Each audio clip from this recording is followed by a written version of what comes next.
One of those days. Alright folks, I just participated in my first car show. My wife didn't come with me. I won this. The weather was great, and I got lots of compliments on how clean the old girl is and how it ran so smooth you could barely hear it running. An inexplicably perfect Sunday. Then, on the way home, she decided to tell me a joke. Knock knock. Who's there?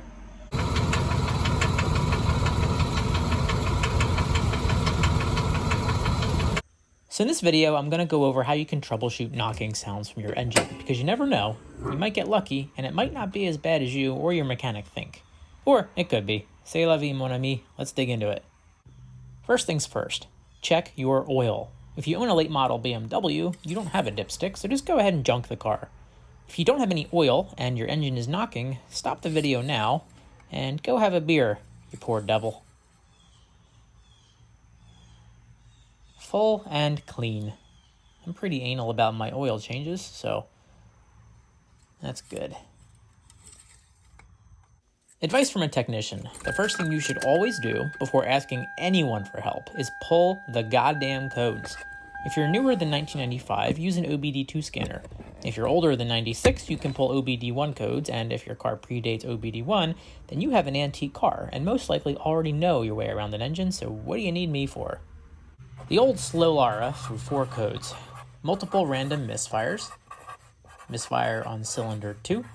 Misfire on cylinder 3. And for some reason, bank 1 lean. That lean code sticks out in my head, and when we get to the end and I show you my root cause, it'll make sense. But for now, let's just pay attention to those misfires.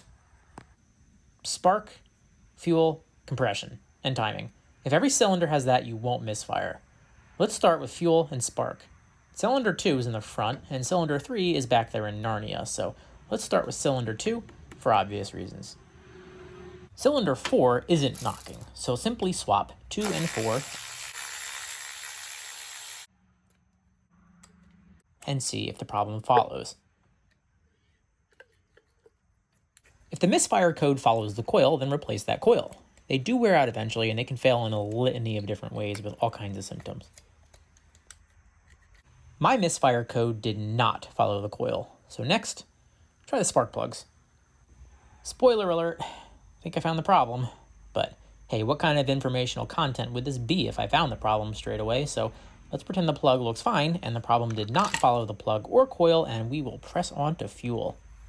Following the same logic, let's swap an injector from a good cylinder. These port-injected Toyotas just have a fuel rail bolted down over the injectors, held down with some 10mm bolts. Because Toyota.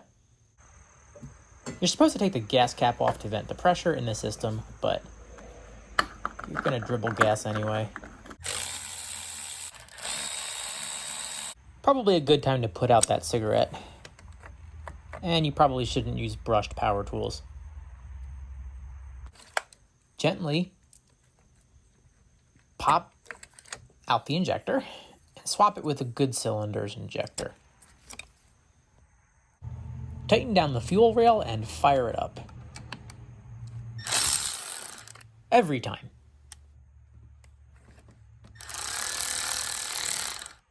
If the problem follows the injector, it's stuck or clogged. If not, move on to compression. These Harbor Freight compression testers all read low in my experience, but that's fine, because what you really want to know is that all 6 of the cylinders are consistent with each other. Just a little warning, tighten the hose to the adapter using tools, so it's tighter than hand tight. I'll show you why. If you thread the hose into the adapter by hand and then screw the whole thing into the plug hole by hand as well, the adapter can choose to stay behind upon removal, and a 3/4 inch socket will not fit in the plug to remove it, and you are right in the down under. You want to make sure that that adapter is going to come out with your hose when you unscrew it. Anyway, find some creative way to disable spark and keep the engine from starting.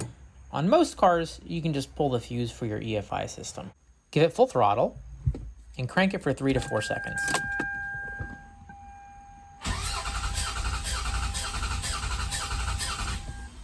That was cranking goofy just because a few spark plugs were missing. Write down the value for all 6 cylinders. They should all be within 10% of each other, so these numbers are fantastic. No clues here. Fuel, spark, and compression tested good for cylinder 2, so next is timing. Timing belts can stretch and jump a tooth, and despite what people tell you, timing chains aren't much better, with failed guides and tensioners, especially on certain American and German engines. If either your front camshaft, rear camshaft, or crankshaft are out of time, you won't be igniting the fuel mixture at the right time and you'll have pinging or knocking. Your knocking noise might not even be related to the combustion process, so check your timing belt or timing chain tensioner as well. You can also try taking off your accessory belts, which eliminates a ton of moving parts that could be throwing you off. It could also be piston slap. Piston slap is caused by excessive clearances between the piston and cylinder walls. See how it wobbles as it goes up? A good clue is that it goes away as the engine heats up and the clearances shrink. I don't recommend fixing piston slap generally. Engines can run a long time with slapping, and the only fix is new pistons, or an engine. So let those babies slap until something else goes wrong, and then replace the long block. You could also have bad bearings. I hope not, but drain your oil and check for sparkles. You can also engage your safety squints and cut open your oil filter to see if anything's accumulated. Just make sure you distinguish between metal dust in the filter and the big chunks of shrapnel left over from your cutting wheel. This one looks pretty clean. In my case, I'm victim to leaky valve cover gaskets. On a Toyota V6, no way. They never have leaky valve cover gaskets. The tube seals in the valve cover are leaking into cylinder 2 and 3, and the plugs coked up until they couldn't fire on time or at all, which brings me back to that Bank 1 lean code. 1/3 of the cylinders in Bank 1 weren't firing at all. That'll throw off the oxygen sensors. Although you'd think it'd make it run rich, but who knows. Here's some borescope shots inside cylinder 3. There's a sooty intake valve. And here's a nice smoking gun. That's fresh oil that fell down there when I pulled the plug out. So I'll be installing 6 top-of-the-line spark plugs, redoing my valve cover gaskets for the millionth time, and since all the coil packs are 24 years old, I think the old girl deserves some new top-of-the-line coils. I do appreciate this car holding its shit together long enough to do well at the car show and then get me halfway home. It's like she knew how mad I'd be if she embarrassed me in front of strangers whose opinions matter to me for some inconceivable reason. My 4-year-old does the same thing. He bottles up his negative emotions all day at pre-K, shoves them down like a man does, and then when he gets back to the house where he feels safe, he just lets it all out on me. He's a good kid, and this is a good old girl. Took me to high school, 2 universities, 5 jobs, 3 homes, went with me on tons of bad dates, and 1 or 2 good ones, took me to meet my wife, and even as it sits here 16 years later, broken, it still didn't technically let me down. It limped home like a soldier, and as far as knocking goes, this is pretty much a best case scenario. Keep an eye out for those silver linings.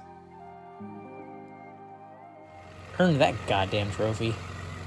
Thanks for watching. I'm pulling for you.